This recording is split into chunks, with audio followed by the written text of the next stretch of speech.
tinggal ini aja kok. Oke, Bapak Ibu, memang harus saya sampaikan bahwa ketika kita menganalisis KD-nya belum matang, kemampuan menganalisis KD kita belum matang, nanti kita akan menjadi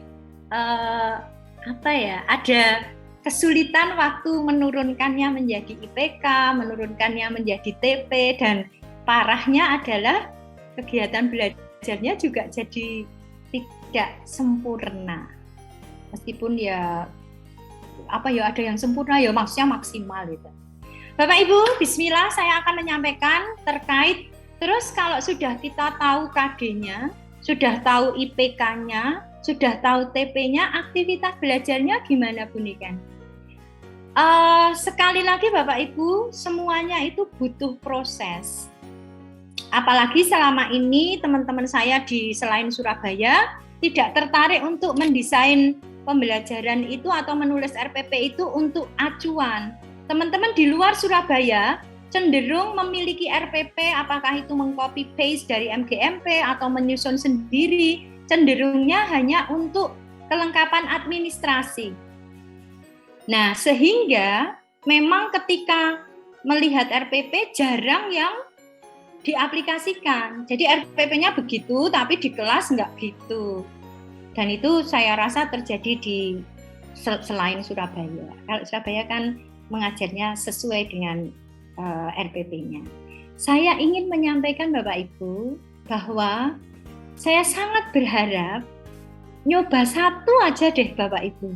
Satu aja, satu pasang KD, benar-benar tadi misalnya ya PJOK sudah sangat oke, IPA oke, Bu Munawaroh matematika oke, Bu Fatiroh PAI oke, kemudian Bu Nurul bahasa Indonesia tinggal tambahin sedikit, Pak Hiro dan tim juga tinggal ditambahkan TP-nya. Itu tolong dilanjutkan dengan aktivitas belajar. Pasti Bapak Ibu bertanya, terus gimana caranya Bu Niken? Caranya,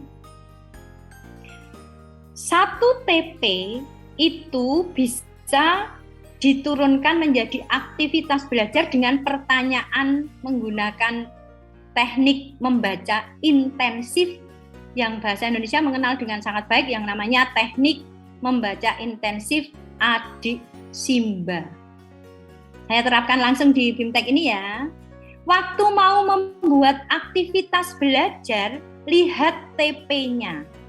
TP-nya adalah melalui kegiatan membaca surat Al-Mujadilah, peserta didik dapat mengenali salah satu surat dalam Al-Quran yang terkait dengan menuntut ilmu. Nah, berarti kompetensinya mengenali, materinya surat Al-Mujadilah, kondisinya, kegiatannya membaca. Terus begini Bapak Ibu tanya, apa yang harus dikerjakan siswa pada TP itu? Apa yang harus dikerjakan siswa pada TP itu? Saya beri bocoran di sini. Apa Bapak Ibu yang harus dikerjakan siswa untuk TP1 ini? Membaca. Aktivitasnya apa? Membaca. Apa yang harus dibaca? Surat Al-Mujadilah. Surat Al-Mujadilah. Teks apa? Teksnya bentuknya apa? Apakah tertulis?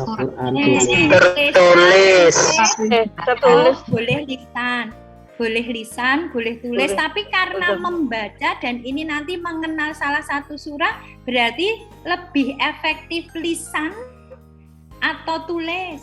Tulis. Nah, terus pertanyaannya berarti sudah ini tadi apa yang harus dikerjakan siswa? Apa jawabannya?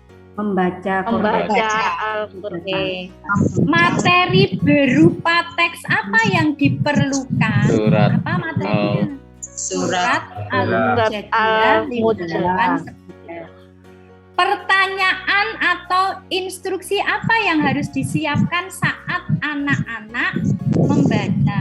Nah ini Bapak Ibu, strategi literasi sebelum, sesaat atau saat dan sesudah di sini dibuat. Jadi aktivitas belajarnya, kalau TP-nya 1, apakah aktivitas belajarnya cuma 1? Tidak. Tidak. Sebelum membaca dikasih instruksi atau pertanyaan. Saat membaca juga dipandu dengan pertanyaan. Setelah membaca juga nanti diminta melakukan sesuatu. Berarti kegiatannya, aktivitas belajarnya, kalau mau menerapkan strategi literasi dan MIMAP, bisa jadi berapa ini? Satu TP tadi. Bisa jadi sebelum, saat, dan setelah. Pertanyaannya yang disiapkan apa? Ya tentang isi surat asli. Ya tentang teks. Tapi saya bingung Bu, takonnya apa lah ini? Apa? Ayat keberapa? Surat Al-Mujadilah itu apa arti Al-Mujadilah? Lah nek Mbak Gisan jawab Bu, ya nggak apa-apa. Kalau nggak bisa jawab berarti ini sebenarnya jenengan sedang melakukan penilaian formatif. Apakah anak-anak mengetahui surat apa yang dalam Al-Quran yang ada kaitannya dengan menuntut ilmu? Itu namanya penilaian Formatif. Betul, berupa pertanyaan lisan diberikan sebelum Baca. Jadi Bapak Ibu, penerapan MIMAP dan strategi literasi itu tidak bisa dipisah-pisah. Nanti dalam pembelajaran sudah terintegrasi. Nah, adik Simba ini adalah teknik menyusun pertanyaan paling mudah. Jadi kalau Ibu punya materi, kalau pengen membaca intensifnya diterapkan, pakai strategi adik Simba. Tentang apa teks itu? Di mana kamu menemukan teks itu? Atau kalau misalnya itu tentang kejadian, di mana terjadinya? Kapan terjadinya yang diceritakan di teks itu? Siapa yang terlibat di dalam teks itu? Atau siapa saja orang-orang dalam teks itu? Mengapa toh mereka melakukan itu? Atau mengapa mereka menyampaikan, kalau itu teks berita tadi ya, tempatnya Bu Nurul, mengapa kok berita itu disampaikan? Bahkan sampai bisa pertanyaan, bagaimana menurut kamu menyusun berita yang benar? Ini Bapak Ibu, bahkan di matematika ketika tadi luas dan volume prisma. Kan bisa dengan pertanyaan tidak tiba-tiba rumus luas prisma, tapi ada gambar-gambar di kehidupan nyata tentang bangun prisma. Terus Bapak Ibu mungkin kan bisa dengan bertanya, menurut kamu itu gambar-gambar apa? Di mana sih kamu menemukan barang-barang itu? Pernah nggak kamu menggunakan barang-barang itu? Kapan kamu gunainnya? Untuk apa? Dan seterusnya. Ini kenapa saya berikan? Karena ini adalah sebuah strategi membaca intensif yang paling hangabei, sapu jagat. Asalkan ada materi ditanya dengan adik Simba, maka semua proses berpikir bisa ditingkatkan dari sana. Saya kembalikan lagi Bapak Ibu. Pertama, waktu menyusun aktivitas belajar, jangan lepas TP. Terus, panjenengan semua menentukan anaknya harus ngerjain apa ya? Menurut aku nanti kegiatannya apa ya? Oh, mendengarkan ceramahku aja deh, mendengarkan penjelasanku. Ya nggak apa-apa, itu nggak tabu. Seperti saat ini, setiap sesi saya kan selalu memberikan 15 menit paparan. Ini kan berarti peserta didik mendengarkan penjelasan. Melalui kegiatan mendengarkan penjelasan tentang bagaimana mendesain aktivitas belajar, peserta didik dapat menemukan atau menentukan atau memahami satu, bentuk aktivitas belajar. Dua, ciri-ciri dari pertanyaan atau pertanyaan yang menerapkan atau kegiatan yang menerapkan MIME. Itu semacam itu. Jadi sekali lagi, Aktivitas belajar pertama dilakukan dengan melihat TP, lalu mencari kondisi. Kondisinya apa? Kemudian teksnya, materi yang dibutuhkan apa?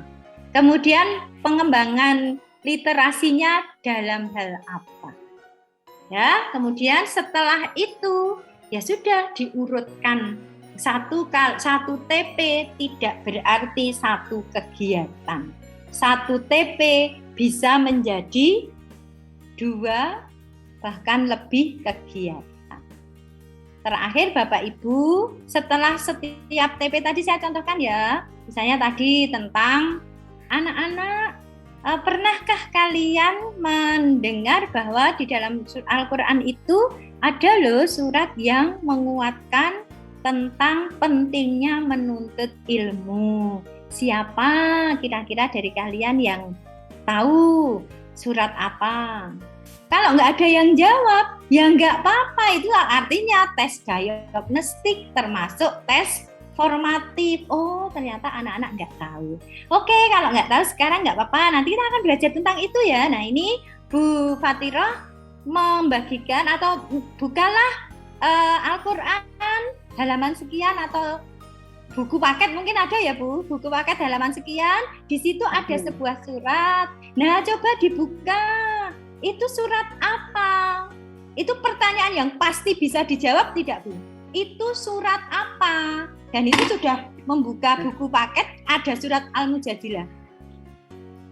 Bisa nggak anaknya jawab? Bisa. Ya, itu juga tes formatif.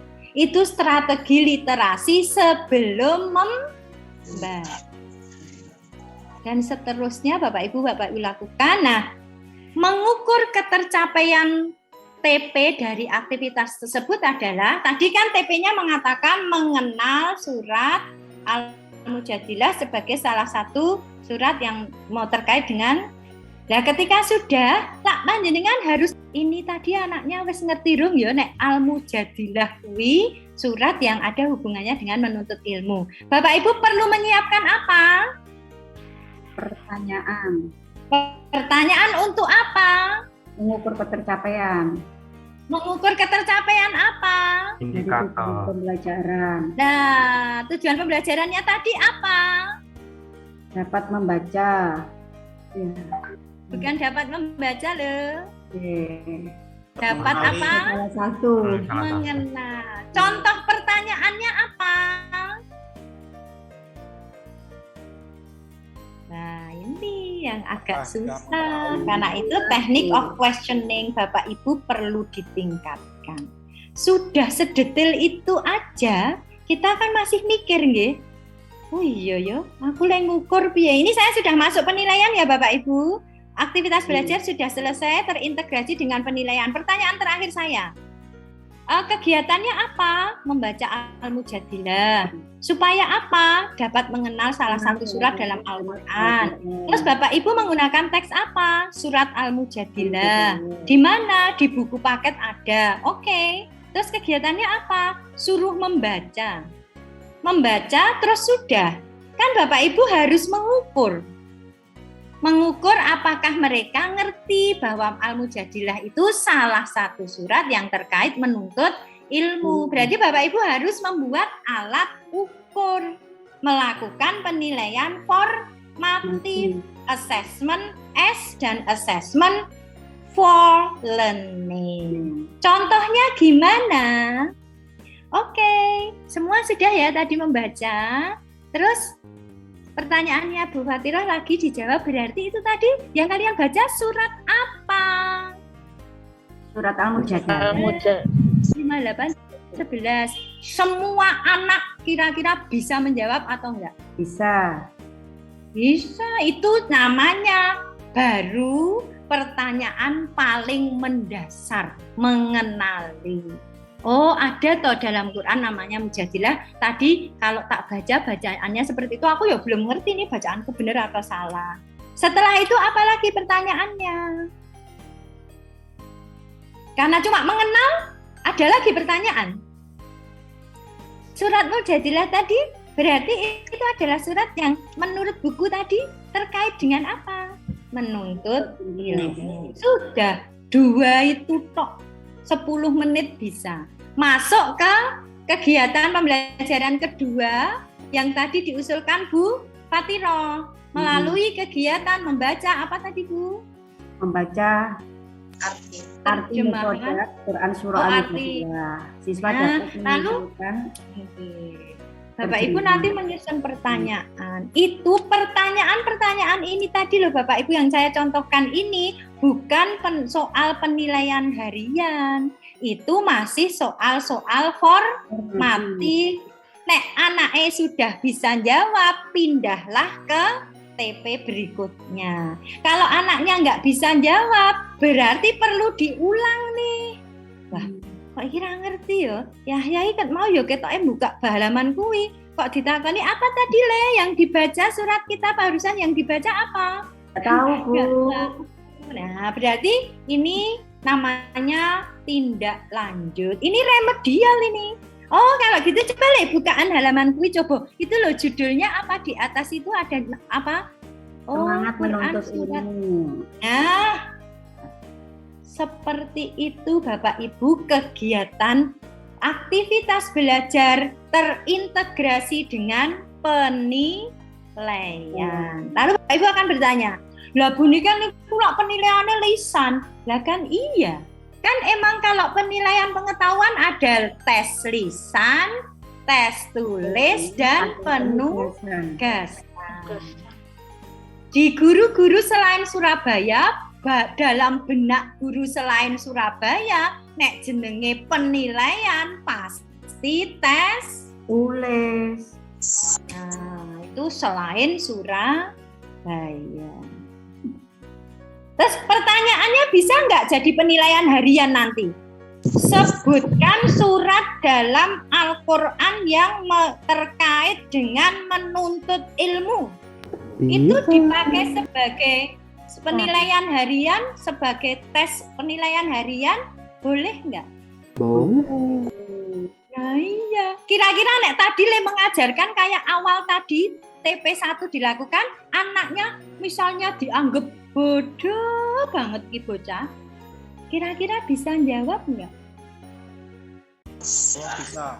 Kalau tadi waktu pembelajaran, iya, wong wis dibilangi, ayo bahkan ketika kita tahu nih anaknya bocah ki kok orang ngadekke ya, lalu diberi pertanyaan, disuruh buka apa Le itu tadi tentang surat apa toh yang barusan dibaca teman-teman dan kita semua tadi. Loh, kok belum dibuka? Buka tuh bukunya. Apa coba itu? Mujadilah 5811 Bu. Betul. Tentang apa itu? Menuntut ilmu. Besok ditanyakan boleh nggak sebagai soal ulangan harian? Boleh. Kenapa boleh? Karena bagian dari memahami makna itu tahu. Tapi ada nggak yang kira-kira dikasih pertanyaan seperti itu malah mangkel? Bocah wis pinter-pinter. Kira-kira kita tidak usah tanya itu untuk ulangan harian boleh nggak? Boleh. Boleh, soalnya mung siji tok pareng buniken. Pareng nopo soale nek niki IPK-ne? Soalnya apa?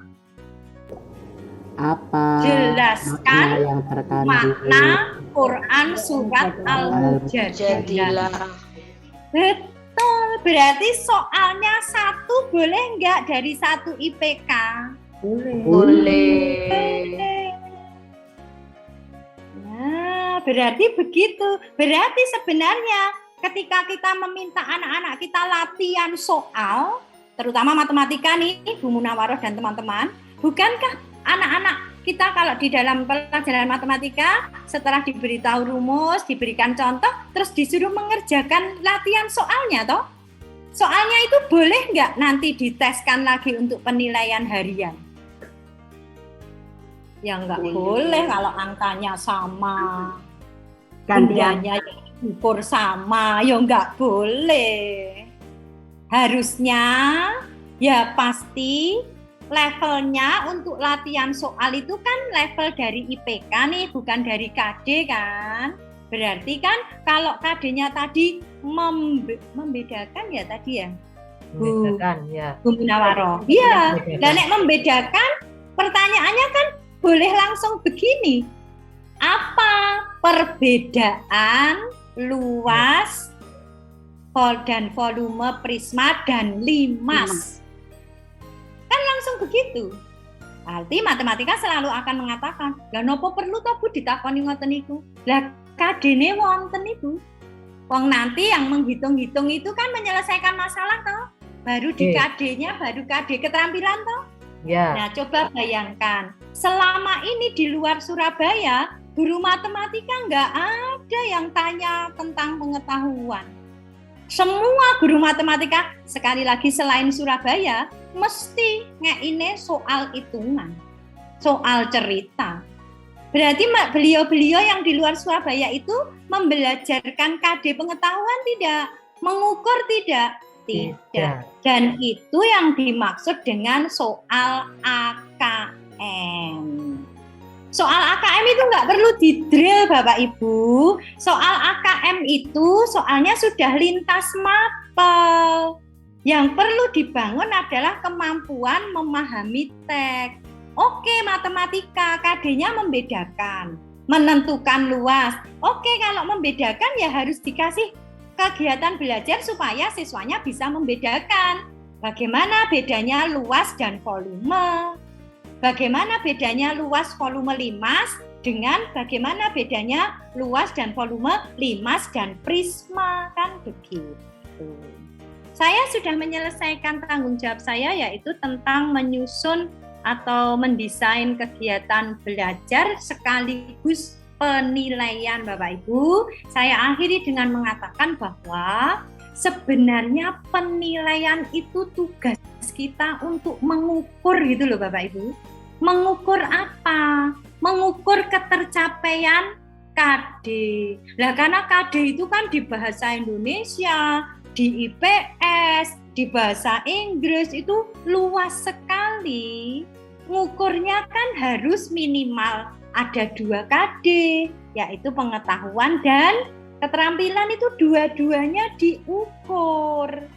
Bukan misalnya nih, lagi-lagi selain di Surabaya, bahasa Inggris, kok terus tesnya selalu reading comprehension, selalu ada teks, terus ada pertanyaan, lainnya itu kok enggak ya?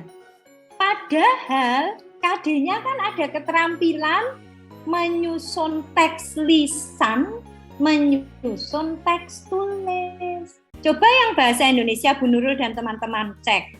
Pasti juga tidak hanya menelaah struktur dan kebahasaan, tapi menangkap makna juga.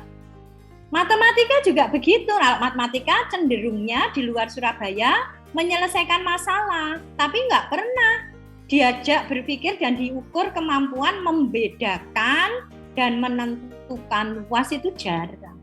Gitu Bapak Ibu. Jadi sekali lagi, penilaian, apakah itu penilaian harian atau penilaian tengah semester, akhir semester, dan terakhir AKM, itu tetap, kalau AKM nggak KD ya Bapak Ibu, sekali lagi, asesmen nasional tidak mengukur KD. Asesmen nasional mengukur kompetensi minimal.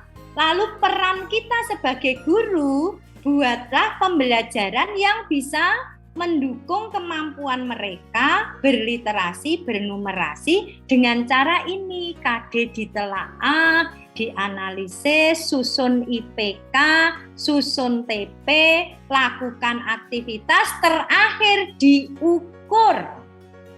Diukurnya selama pembelajaran pakai penilaian formatif, namanya bisa kuis, namanya bisa pertanyaan lisan, bisa menjawab ABC, bisa menjawab singkat, bisa melengkapi, bisa menjodohkan, bisa true false, bisa. Itu toh yang bisa kita gunakan untuk mengukur ketercapaian. Akhirnya, ya 1 menit lagi saya kembalikan ke awal. Ini Bapak Ibu, mari kembali lagi ke kewajiban kita. Jadi 3 ini harus kita lakukan sebaik mungkin. Guru itu kalau mengajar harus tahu KD-nya apa. Supaya KD-nya tercapai, aktivitas belajar dibuat. Supaya tahu sudah tercapai belum, dilakukan penilaian. Jadi, kembali ke tugas utama kita.